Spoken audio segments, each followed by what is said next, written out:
તો ફ્રાન્સમાં ફસાયેલા ભારતીયોને લઈને મોટા સમાચાર સામે આવ્યા છે। મહેસાણાના કિરણ પટેલ મારફતે ઘૂસણખોરી કર્યાનો ખુલાસો।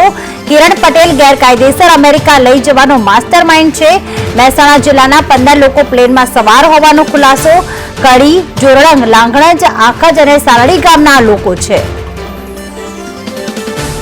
તો મહેસાણા જિલ્લાના 15 લોકો આ પ્લેનમાં સવાર હતા। આમ તો જે 303 લોકો હતા એમાંથી એવી માહિતી પણ સામે આવી હતી કે 90 તો ગુજરાતીઓ જ હતા, પરંતુ એમાંથી 15 જે લોકો છે મહેસાણાની આસપાસના ગામોના છે, એટલે કે મહેસાણા જિલ્લાના છે।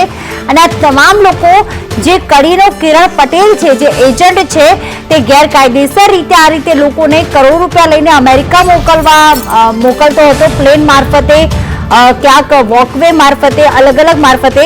હવે તપાસનો વિષય એ છે કે આખરે કઈ રીતે તેમને અમેરિકા મોકલવામાં આવ્યા, આ અગાઉ કેટલા લોકો ગયા છે, કેટલા બનાવટી ડોક્યુમેન્ટ્સ અહીંયા ઉભા કરવામાં આવ્યા છે, તે તમામ વિગતોની હવે તપાસ કરવામાં આવશે। પરંતુ મોટો ખુલાસો એ થયો છે કે શશી સાથે કિરણ પટેલ સતત સંપર્કમાં રહેતો હતો અને ખાસ મહેસાણા જિલ્લાના વધુ 20 લોકો વેટિંગમાં પણ હતા।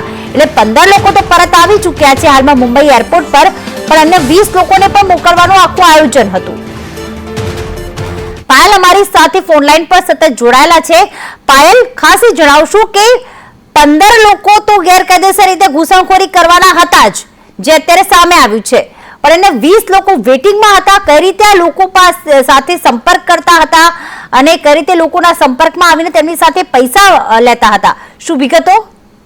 ત્રીજી ચોક્કસ ગુજરાતીઓને ગેરકાયદેસર અમેરિકા મોકલવાનો જે મામલો છે તેમાં ફ્રાન્સમાં જે પ્લેનમાં રોકવામાં આવ્યા બાદ આજે ખુલાસો થયો છે તેમાં 300 મુસાફરો મળીનું પ્લેન જે છે તે મુંબઈ પરત મોકલાય છે। ત્યારે આ જે મુંબઈથી પરત આવેલા લોકો છે તેમની પૂછપરછમાં સામે આવ્યું છે કે દિલ્હીમાં સચિવાલયના એજન્ટના માધ્યમથી 300 લોકોને મોકલાયા હતા। જ્યારે આ સચિવ સાથે મહેસાણા જિલ્લાના જે કિરણ પટેલ છે તેનું કનેક્શન સામે આવ્યા ખુલાસા જે સામે આવી રહ્યા છે તેમાં કિરણ પટેલે 15 લોકોને અમેરિકા મોકલવાના જે ઘૂસણખોરી કરાવવાનો મામલો છે તે સામે આવ્યો છે। પ્લેનનું સફળ લેન્ડિંગ જે થયું હોત તો જિલ્લાના લગભગ 20 લોકો હજુ પણ વેટિંગમાં હતા, જેમની ટિકિટો ઘણા લોકો એવા છે કે 8 ફ્લાઇટમાં ઘણા લોકોની ટિકિટો કેન્સલ થઈ છે અને તેઓ લોકો નથી પહોંચી શક્યા, તે પ્રકારની વિગતો પણ સામે આવી છે। જ્યારે કિરણ પટેલ જે છે તેનું નામ સામે આવી રહ્યું છે આ સમગ્ર કૌભાંડમાં, અને તે જે છે તે વારે વારે આ લોકો જે છે તેને સંપર્ક કરતા હતા, મોટી રકમો લઈને આ લોકોને ત્યાં પહોંચાડતા હોય છે, અમેરિકામાં ઘૂસણખોરી કરાવતા હોય છે।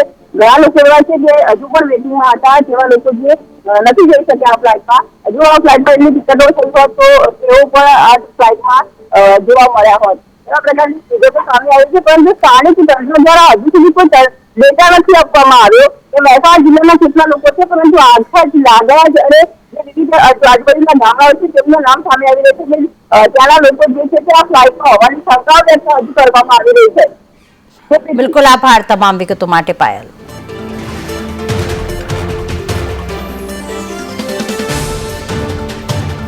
સુરતમાં ડાયમંડ કંપનીએ રત્ન કલાકારોને છૂટા કર્યા છે। કારણ વગર 70 જેટલા રત્ન કલાકારોને છૂટા કર્યાનો આરોપ। રત્ન કલાકારો ગજેરા સર્કલ પાસે ગ્રાઉન્ડમાં ભેગા થયા હતા। કિરણ જેમ્સના રત્ન કલાકારોને છૂટા કર્યાનો આરોપ। મંદીના કારણે રત્ન કલાકારોને છૂટા કર્યા હોવાનો આરોપ લાગી રહ્યો છે। નામાંકિત કિરણ ડાયમંડ કંપની સામે આરોપ। 70 જેટલા રત્ન કલાકારોને છૂટા કર્યાનો આરોપ લાગ્યો છે। ગજેરા સર્કલ પાસે આવેલા ગ્રાઉન્ડમાં તેઓ ભેગા થયા। કિરણ જેમ્સના રત્ન કલાકારોને છૂટા કરવામાં આવ્યા। કારણ વગર છૂટા કરવાનો આરોપ લાગ્યો છે। ગિરીશ પરસાળા સામે આરોપ છે। કિરણ જેમ્સના વરુણ લખાણી સામે પણ આરોપ છે। સુરત હીરા બુલ્સના ચેરમેન છે કિરણ જેમ્સના વલ્લભ લાખાણી। એ જ કિરણ જેમ્સના 70 રત્ન કલાકારોને છૂટા કરાતા અનેક ચર્ચાઓ ઉઠી છે।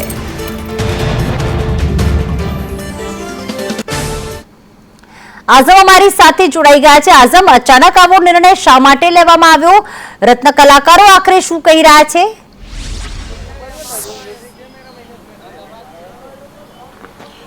હાલ આપણે કતારગામના ગજેરા ક્રિકેટ ગ્રાઉન્ડ ખાતે ઊભા છે। આ રત્ન કલાકારો છે આજે અહીંયા ભેગા થયા છે અને ખૂબ મોટી સંખ્યામાં ભેગા થયા છે, કારણ કે 70 જેટલા રત્ન કલાકારોને છૂટા કરી નાખવામાં આવ્યા છે કિરણ જેમ્સમાંથી, એવું એમનું કહેવું છે। તમે લોકો કેટલા સમયથી કામ કરતા હતા? છૂટા કરવા માટે શું કહેવામાં આવ્યું? 20 વર્ષથી અમે કામ કરતા હતા અને છૂટા માટે તો કાંઈ કીધું નથી, પણ અમે આ વાતાવરણ સમજીને એમ કે મંદી હોય એમ, પણ અમારું કહેવાનું એમ કે આ મંદી એટલી બધી કડક હોય તો એટલા બધા રૂપિયાનું દાન કરે આપણો કિરણ એક્સપોર્ટ, તો અમને ખાલી વરાદી હાસવી ન હગે, ભલે એક કોઈ વધુ રજા પડે, ટાઈમ ઘટાડે, તો અમને એની કંપનીમાં બેહાડી રાખો તો અમારે બેહવું છે, નકર કાયદેસર તમતારે અમને પગાર આપીને છૂટા કરી દો 3 મહિનાનો. તો એ એને મંજૂર નથી, એ ટ્રાન્સફર કરવાની કે પેલા ટ્રાન્સફર ના પાડતા હતા, તો ટ્રાન્સફર કરે તો જ્યાં અમને ફાવે નહીં, કટોરા રીકો ના હોય, પાડ ન ફાવે, આઘું પડી જાય તો એ ત્યાં રજાવું પડે છે અને બબે રજા રાખે, હીરા મળતા નથી, તો એ ત્યાં અમને કેવી રીતે સેટ કરી દે, અમે ત્યાં સેટ થઈ શકીએ નહીં, તો અમારે હેરાન થઈને વહી જવું, તો એ કરતા એને હેરાન કરવા છે તો એ એટલો બધો સેટ છે, મહાન કામ ન હું એટલા બધા મોદી પાસે બેહી અને એટલા રૂપિયા આપે, કરોડોમાં આપે, તો અમને ખાલી 1 વરદીની સેવા ન કરી શકે. અને તમારું શું કેવું છે? તમારા ઘરમાં કેટલા લોકો છે?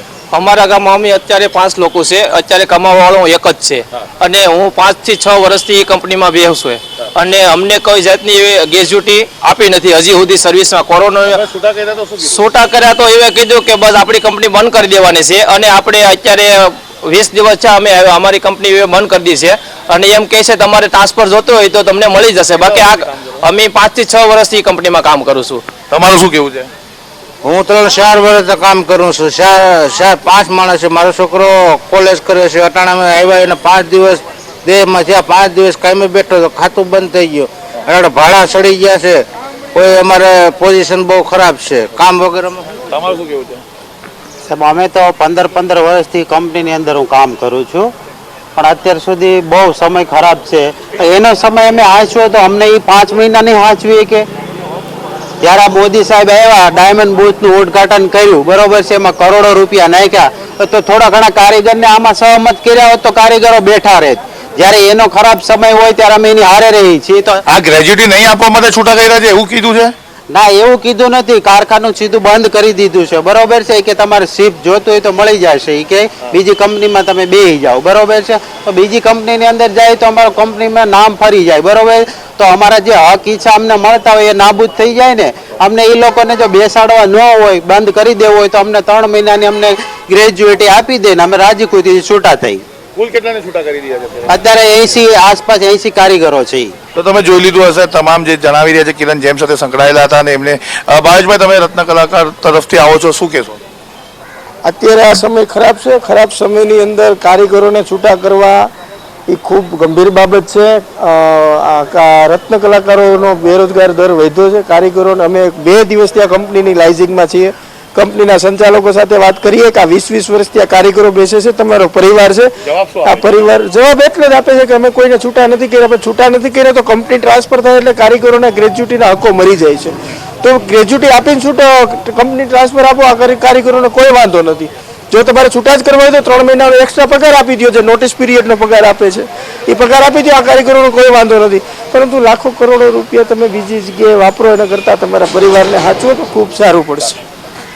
તમારી સામે છે આ તમામને સાથે એવું કહેવાય જાય કે છટકબારીના હેઠળ આ ટ્રાન્સફર આપવાની નિયતિ અને એવો જાહેરાત કરવાથી એમના મનના અંદર પણ એક સવાલો ઊભા થઈ રહ્યા છે કે અમારા હકો જતા રહેશે, તેના કારણે અહીંયા ભેગા થયા છે અને પોતાની રજૂઆત કરી રહ્યા છે. જી બિલકુલ, આભાર આઝમ તમામ વિગતો માટે.